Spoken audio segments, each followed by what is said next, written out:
Halo teman-teman semua, Mimin kembali rilis cerita baru yang berjudul Terjebak Jadi Wanita Pelakor. Semoga teman-teman bisa terhibur. Oke, bab 1, Terjebak Jadi Wanita Pelakor. Terlihat seorang wanita berlari masuk ke dalam rumah sakit dengan air mata yang membasahi wajahnya dan tidak memperdulikan tatapan orang-orang di sekitarnya saat ini. "Suster, di mana pasien kecelakaan hari ini?" tanya gadis itu kepada suster yang menjadi resepsionis. "Atas nama siapa, Mbak?" tanya suster itu. "Firda," jawabnya dengan cepat. Suster tampak menjadi nama yang disebutkan gadis itu, dan memang benar adanya. "Saat ini masih ditangani di UGD, Mbak. Mbak lur saja," jawab suster itu menjelaskan. Gadis itu mengangguk, mengucapkan terima kasih. Kemudian barulah lari ke GD yang telah ditujukan oleh suster tadi. Sesampainya di sana, gadis itu bertepatan dengan dokter yang baru keluar dari ruangan. "Dokter, bagaimana keadaan kakak saya?" tanya gadis itu dengan berderai air mata. "Mbak, siapanya pasien?" tanya dokter itu. "Saya adiknya, Alea," jawab gadis bernama Alea itu. Dokter mengangguk paham. Ia tampak membenarkan kacamatannya sebelum berbicara kepada keluarga pasien. Kondisi pasien saat ini benar-benar kritis. Akibat benturan di kepala membuatnya kehilangan banyak darah. "Kami akan melakukan pemeriksaan berkala dan CT scan kepada pasien nanti," jelas dokter panjang lebar. "Tapi kakak saya kan baik-baik saja kan, Dok?"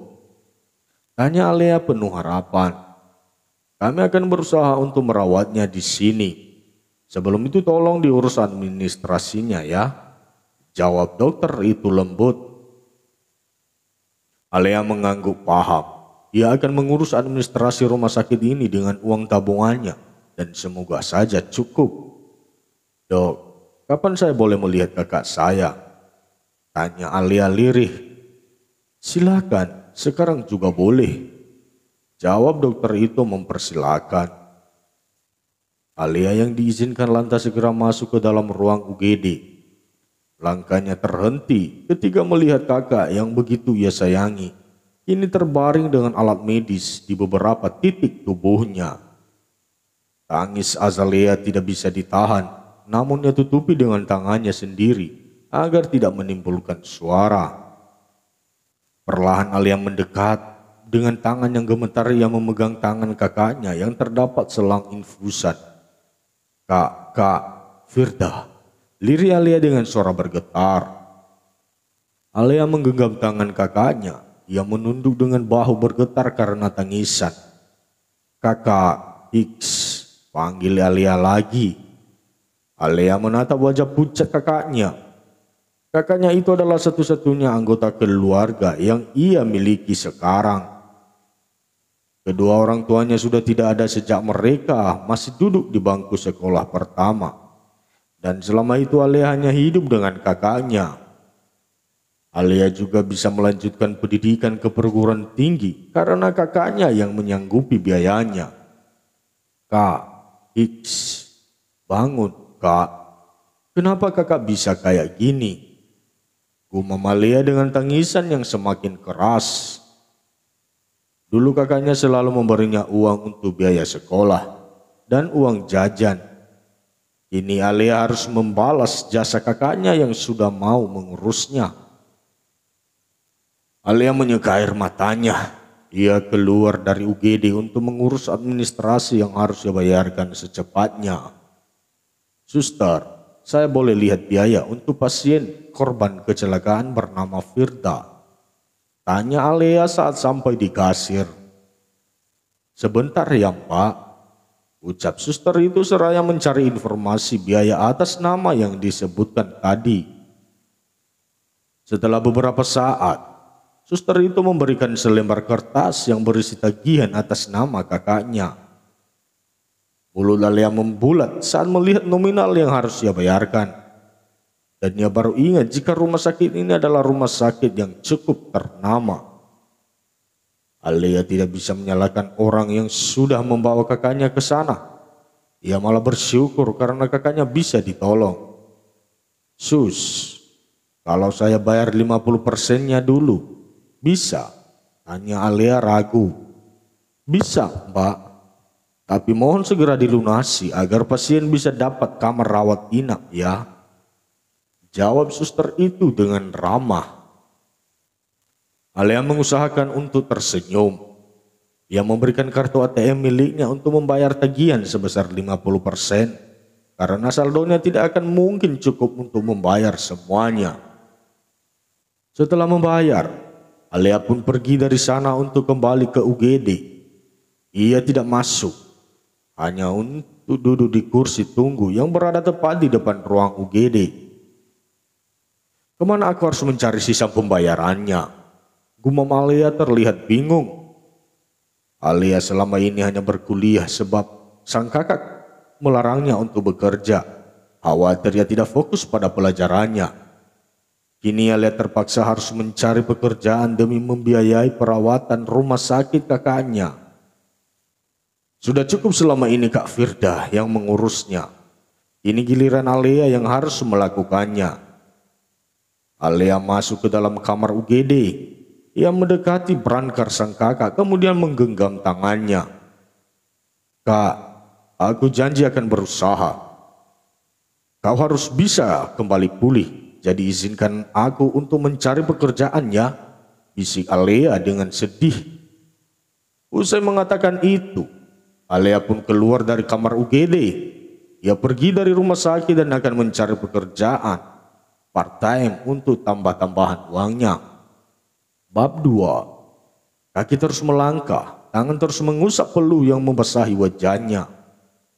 Terik matahari menjadi penggiring langkah Alia dalam mencari pekerjaan. Alia yang saat ini masih berkuliah dan baru semester 5. Ia tidak punya pengalaman apapun sebab selama ini ia hanya belajar dan belajar. Alia pernah mendengar salah satu temannya bekerja di restoran. Karena pekerjaan itu cocok untuk mahasiswa sepertinya.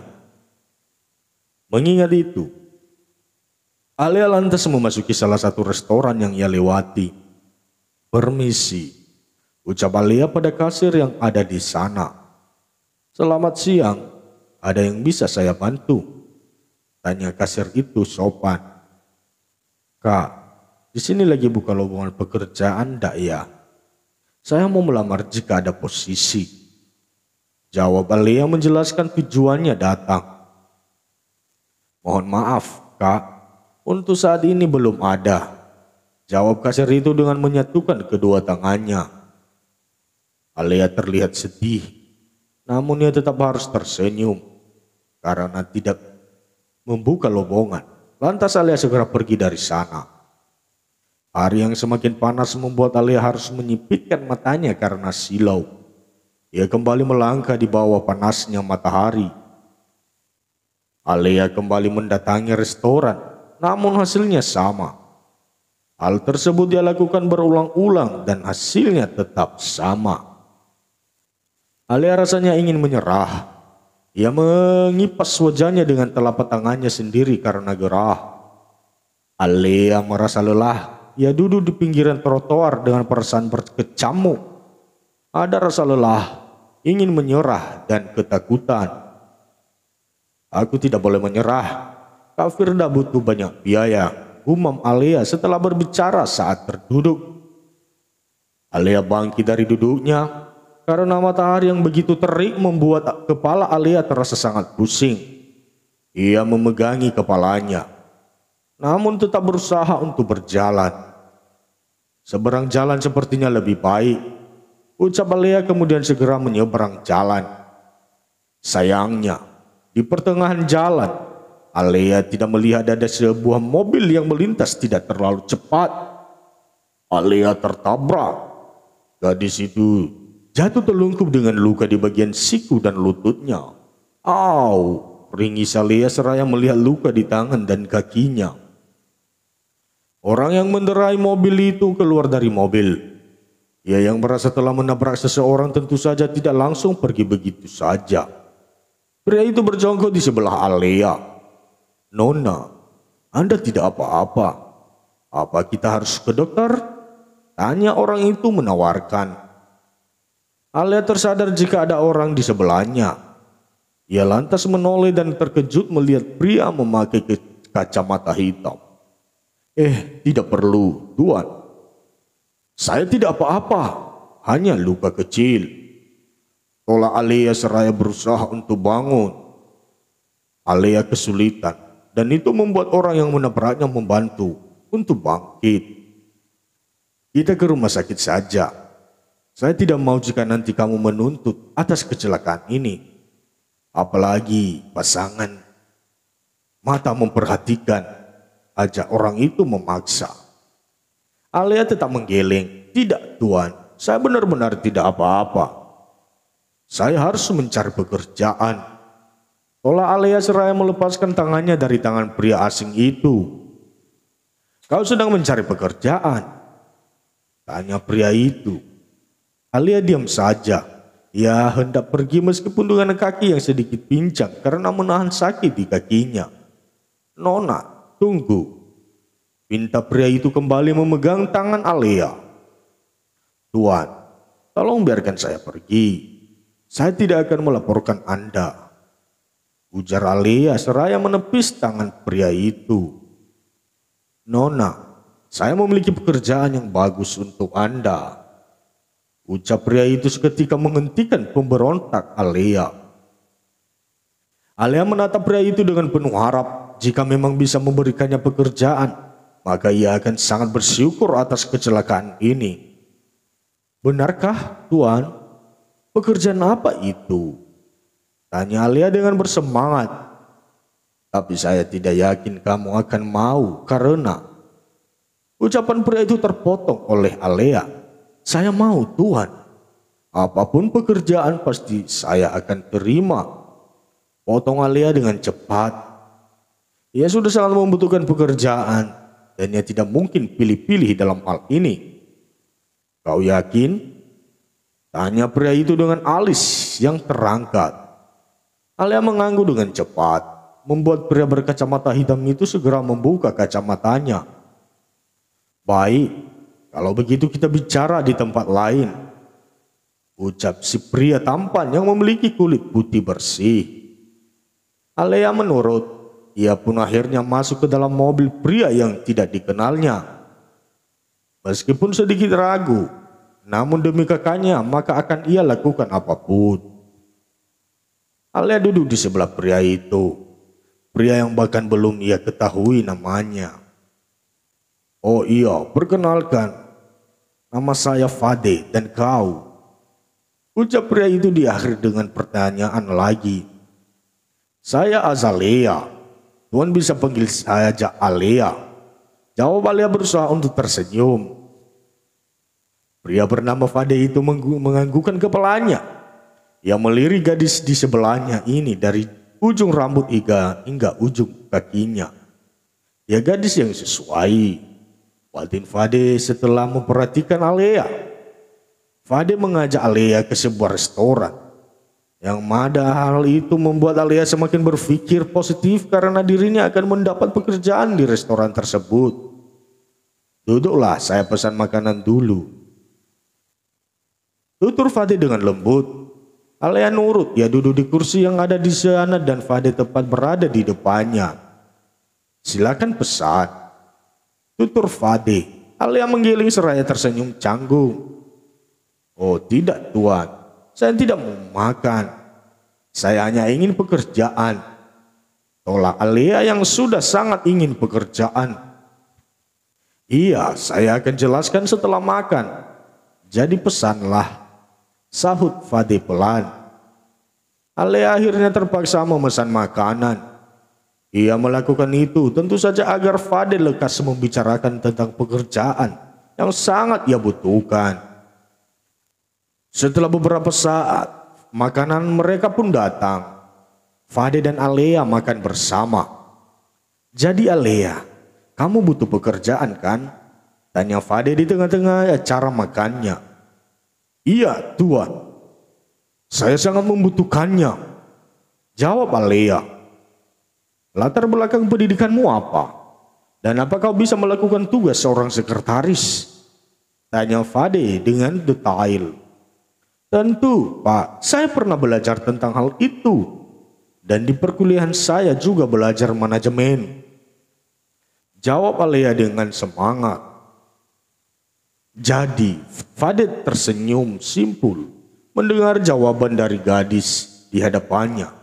Baiklah, saya tidak mau basa-basi. Pekerjaan ini sangat ekstrim dan kau bilang pekerjaan apapun dan kau akan sanggup.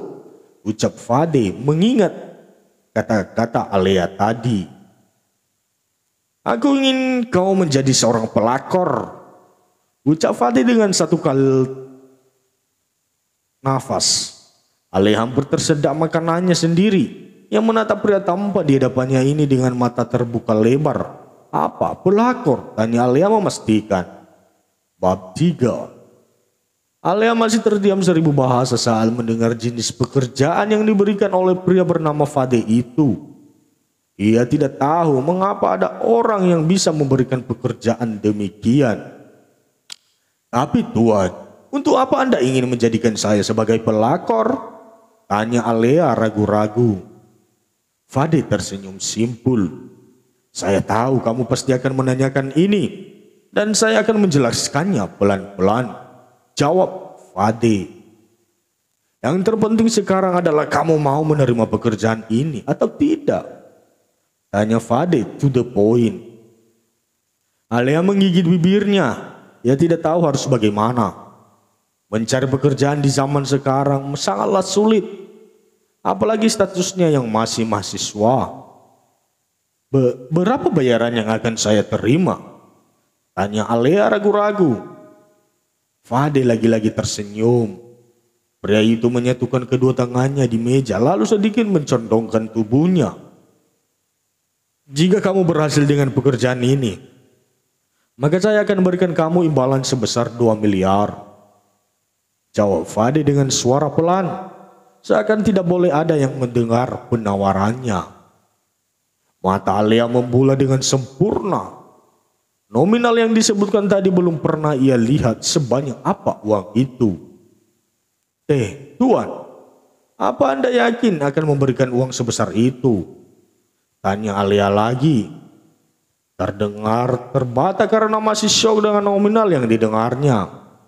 Tentu saja, bahkan saya akan transfer uang 100 juta sebagai uang muka jika kamu mau melakukan pekerjaan ini.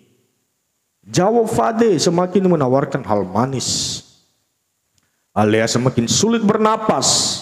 Ia terkadang sering bingung dengan orang-orang yang memiliki banyak uang. Dari mana orang-orang itu bisa mendapatkan uang sebanyak itu?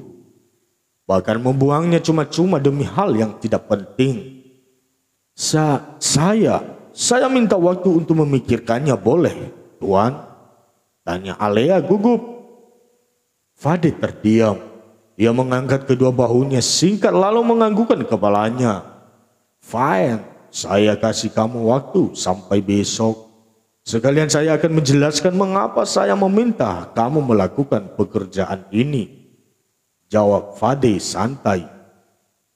Alea menghela nafas lega. Setidaknya ia akan memiliki waktu untuk memikirkan tawaran pria di hadapannya. Tawaran yang tidak biasa, namun dengan bayaran yang begitu fantastis. Jika Alea hitung, entah butuh berapa tahunnya bekerja untuk mendapatkan uang sebanyak itu.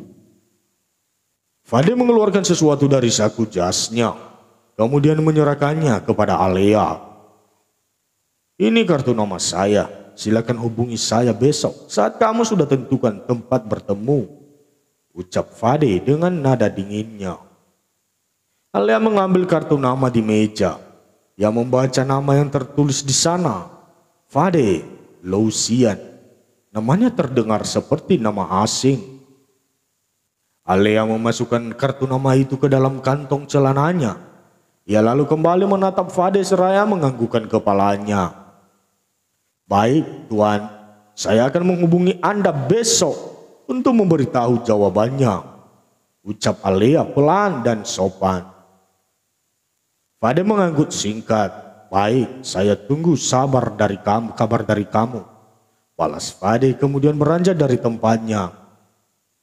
Setelah kepergian Fade, Alea masih duduk di restoran itu dengan perasaan tidak menentu. Ia tidak tahu harus apa sekarang. Yang jelas ia butuh pekerjaan dan uang. Alea pun beranjak dari restoran. Ia memutuskan untuk pergi ke rumah sakit dan menemui Fade besok. Alea sepertinya harus banyak izin dari kampus untuk menjaga kakaknya. Tidak mungkin ia harus meninggalkan Firda, apalagi jika nantinya ia benar-benar menerima pekerjaan ini. Alea berjalan kaki saja ke rumah sakit, sebab lokasi restoran dan rumah sakit tidak terlalu jauh. Apalagi ini ibu kota, tidak sedikit orang yang berjalan kaki, membuat Alea tidak malu. Menjadi pelakor, astaga, bagaimana aku bisa melakukannya? Gerutu Alea sambil terus melangkah. Tapi, di mana juga aku bisa mendapatkan banyak uang? Aku butuh biaya untuk Kak Firda dan biaya kuliahku. Tapi pekerjaan ini, kenapa bayaran mahal? Tapi risiko pekerjaannya besar. Tambah Alea mengacak rambutnya sedikit. Alea sampai di rumah sakit. Dengan langkah gonta ia masuk ke dalam rumah kesehatan itu dan pergi ke ruang UGD untuk melihat kondisi kakaknya. Namun saat dia sampai di sana, kakaknya sudah tidak ada.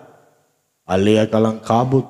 Ia takut kakaknya dipindahkan ke tempat tidak layak akibat dirinya yang telah membayar sisa pembayarannya. Alea lantas buru-buru keluar dari UGD. Ia menemui salah satu suster dan menanyakan keberadaan pasien ruang UGD atau kakaknya Firda. Pasien sudah dipindahkan ke ruang rawat intensif dan di ujung koridor Nona, sebelah kanan, ruang anggrek. Jelas suster dengan sopan. Alea mengangguk paham. Baiklah suster, terima kasih banyak ya. Saya permisi dulu. Usai mengucapkan itu, Alea pun berlari menuju ruangan yang telah diberitahu. Saat sampai di depan ruangan itu, ia bisa melihat kakaknya masih terbaring tidak sadarkan diri di atas bangsal. Kak Firda, aku akan berjuang untuk kamu. Lirih Alea sedih. Perlahan Alea masuk ke dalam kamar rawat kakaknya. Ia membuka pintu dengan sangat pelan agar tidak menimbulkan bunyi. Alea mendekat. Ia meraih tangan Firda kemudian menggenggamnya erat. Kak, bangunlah. Aku tidak bisa menyelesaikan ini semua sendiri. Aku bingung kak. Tangis Alea di sebelah tubuh Firda yang masih belum sadarkan diri. Alea duduk di kursi sebelah bangsal. Ia masih menggenggam tangan Firda dan meletakkan di kepalanya. Alea biasa melakukan apapun dengan campur tangan Firda. Sehingga saat dirinya dituntut melakukan apa-apa sendiri, maka ia belum terbiasa. Kak, aku bingung. Aku butuh uang banyak untuk kuliah dan biaya perawatan rumah sakit. Tapi aku tidak mau merusak kebahagiaan orang lain, ucap Alea, mulai mencurahkan isi hatinya kepada sang kakak. Alea tidak peduli apakah kakaknya bisa mendengar atau tidak. Yang jelas ia ingin berbagi rasa sedihnya kepada Kak Firda, kakaknya. Ada seseorang menawarkan pekerjaan kepadaku untuk menjadi pelakor. Apa yang harus aku lakukan? Tanya Alea dan sudah pasti bahwa Firda hanya diam, mengingat kondisinya yang belum sadarkan diri. Alea semakin menggenggam tangan Firda. Ia menangis dengan kepala yang dijatuhkan ke sisi bangsal. Maafkan aku, Kak. Aku tidak punya pilihan lain. Aku tidak mau kehilangan kakak, jadi aku akan mencoba untuk melakukan pekerjaan ini. Demi kamu, Kak. Aku melakukannya ini terpaksa. Tambah Alea dengan air mata yang menetes membasahi wajah cantiknya. Usia Alea masih terlalu muda. Ia tentu saja masih bingung dalam menyingkapi masalah ini. Apalagi semua terjadi secara tiba-tiba. Jika saja ada orang lain yang bisa menolongnya untuk biaya kuliah dan rumah sakit, Alea tidak akan sudi memikirkan dirinya menjadi seorang perusak kebahagiaan orang lain. Tuhan, aku minta maaf. Lirih Alea memegangi dadanya yang sesak. Bab 4. Jika sisa administrasinya tidak segera dilunasi, maka kamar rawat ini akan diberikan kepada pasien lain. Ucapan suster di rumah sakit kemarin masih terngiang di telinga Alea. Ia tidak mungkin membiarkan kakaknya tidak mendapatkan perawatan. Apalagi sampai sekarang kondisi Firda masih belum sadarkan diri. Hal itulah yang membuat Aleta kini duduk di sebuah restoran yang cukup ramai karena jam makan siang. Beberapa kali Alea terlihat melirik jam tangannya, menolehkan kepala ke kiri dan ke kanan, menantikan orang yang ditunggu olehnya. Alea sudah duduk sejak 30 menit lalu. Bahkan minuman yang ia pesan pun sudah habis dan menyisakan bulatan batu es yang mulai mencair. Alea mulai gelisah. Ia khawatir Fade akan menipunya. Ia takut bahwa ucapan Fade kemarin hanyalah sebuah prank. Alea menghela nafas. Jika memang ia dikerjai, maka ia benar-benar tidak tahu harus mencari uang kemana lagi untuk biaya rawat kakaknya. Maaf ya, sudah buat kamu menunggu, Alea. Ucap seseorang dari belakang Alea. Alea menoleh. Ia bangkit dari duduknya lalu tersenyum. Orang itu adalah Fade, pria yang memiliki janji temu dengannya. Iya tuan, silakan duduk, tutur Alea dengan sopan. Fade duduk di kursi yang berada tepat di depan Alea. Ia membuka kancing jas dan melonggarkan dasi yang dikenakannya. Jadi apa keputusanmu? Tanya Fade to the point.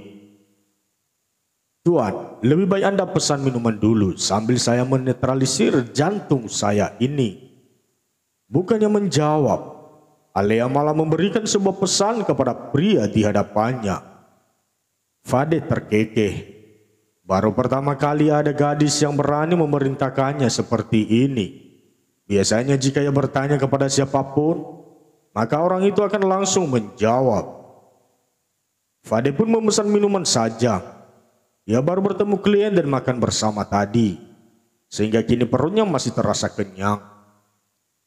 Jika minuman saya sudah datang, kamu wajib menjawabnya segera, Alea. Ucap Fade seraya memainkan ponselnya. Alea hanya bisa mengulung bibirnya sendiri. Ia benar-benar bimbang dan ragu.